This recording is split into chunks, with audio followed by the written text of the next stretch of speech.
Alright guys, welcome to the video. Please pardon the mess in my room at the moment.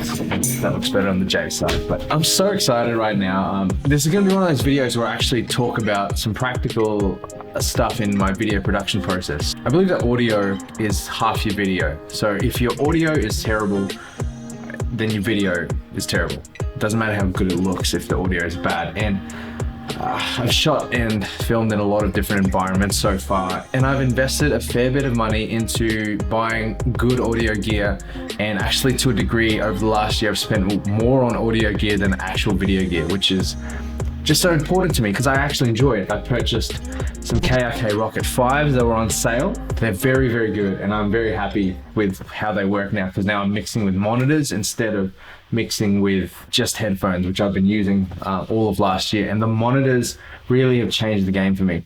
But one thing that I've been struggling with is noise reduction, and sometimes I find myself filming in less than ideal situations. This past week, I did a fair bit of filming at a gym to record some workout videos, some tutorial videos that people can follow along at home. Now, I put a lavalier mic on my Tascam DR10L, which is amazing. It's got great auto leveling, and it was really, really good in terms of capturing audio. But as soon as I started to edit some of the videos that had heavy movement in, so jumping jacks, running on the spot, that kind of stuff, man, it was bad. The rustling sounds were absolutely terrible, and I had no idea how to fix it. Even thinking about how we did things on the fly, I don't think I could have rigged it up better in the moment to actually salvage the audio.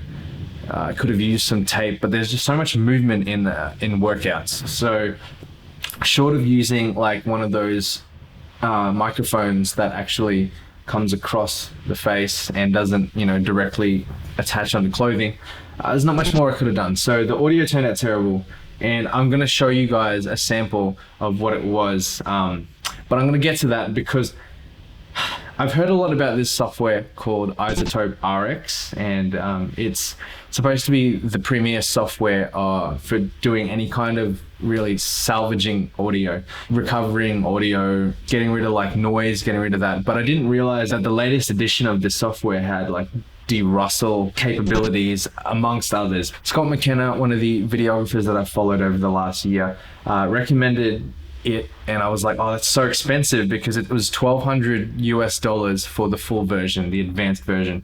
I tried to look at the elements and the standard, but they're good enough for musicians, but in terms of post-production for all sorts of environments and stuff, they didn't have the capability of the advanced version, which they conveniently have a price jump of like $300 US for the standard to $1,200 US for the advanced.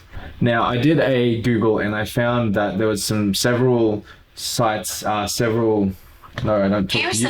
I'm not talking to you, Google, but I Googled that there were several sites that sold the serial numbers in Australia, and all of them were about, $1,400, which is okay, because $1,400 converted back from US is actually good. It's like $300 off what it would have been if I just directly purchased from the site. But then I was like, oh, I don't know if I could afford it. So I downloaded the trial version, which doesn't allow you to save or export, just so I could have a tinker and see exactly what it does. And I wish I'd filmed my actual reaction, because I couldn't believe it. I could not believe it. I tried to use noise reduction in Audition. You know what? I'm going to cut to that. I'll give a timestamp as to where the actual demonstration of what the software does can do.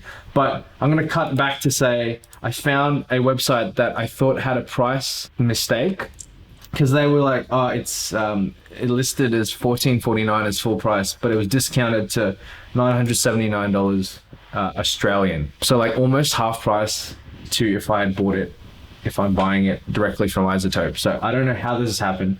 I got onto a chat to find out whether it was legit, and yeah, it's legit.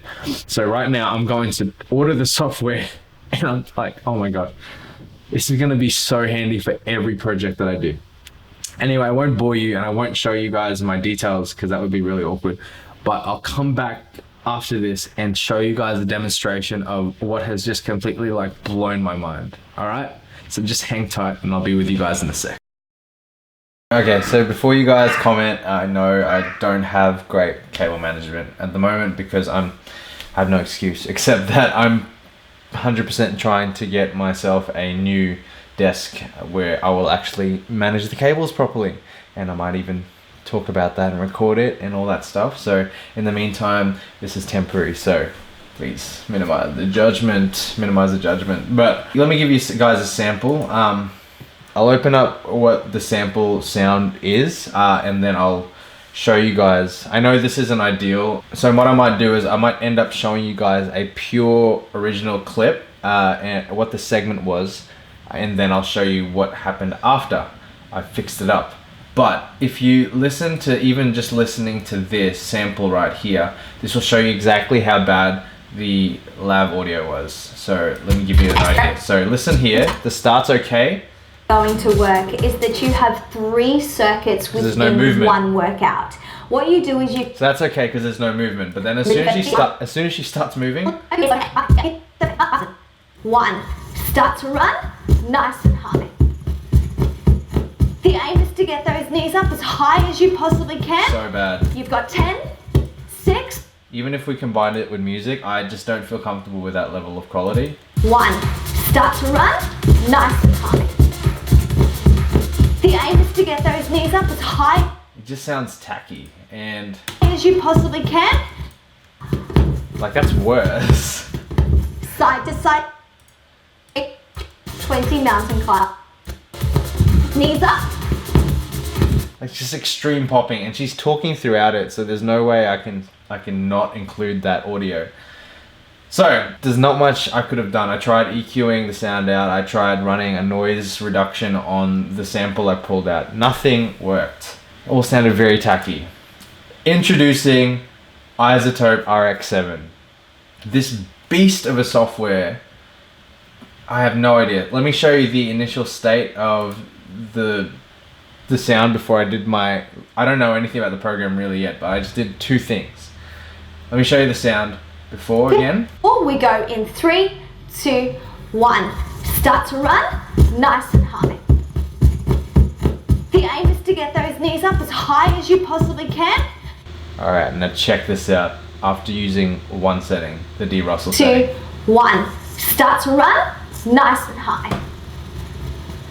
The aim is to get those knees up as high as you possibly can. You've got 10, 6, 4, 3, 2, 1. More than usable. It's so usable. It's unbelievable. I can't believe that we went from that. In fact, right now I'll cut to the pure audio so you can hear the difference through your headphones and speakers. Start to run, nice and high. The aim is to get those knees up as high as you possibly can. Start to run, nice and high. The aim is to get those knees up as high as you possibly can.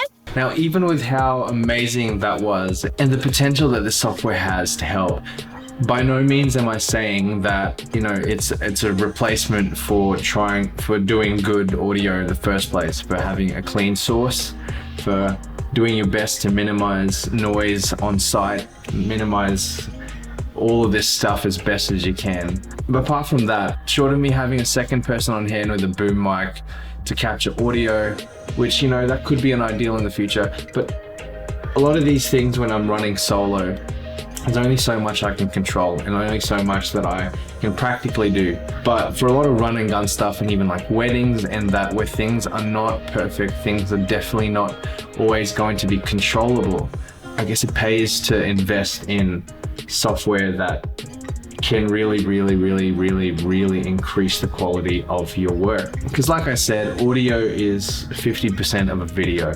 So I spend almost more time on audio than video, than color grading. And that's just been my experience. I enjoy it. I'm still learning a lot about it, but that's one of the things that I'm so thankful that someone's developed this kind of software. And that's all I have for this video, guys. I really hope that you got something from it. If you're enjoying some of these more practical videos as well, please let me know.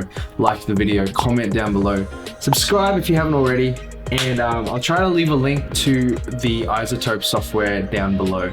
And anytime I recommend a piece of software or gear and all of that, I'll make sure to leave them links down below. More than likely, if I put a link in the description, I will be aiming to make it an affiliate link, which would help support me and the channel. It just means that there's a little bit of commission that would come back, but I'll always let you guys know if that's the case. So I hope that you all have a fantastic day, and I will see you guys and girls on the next video. Bye.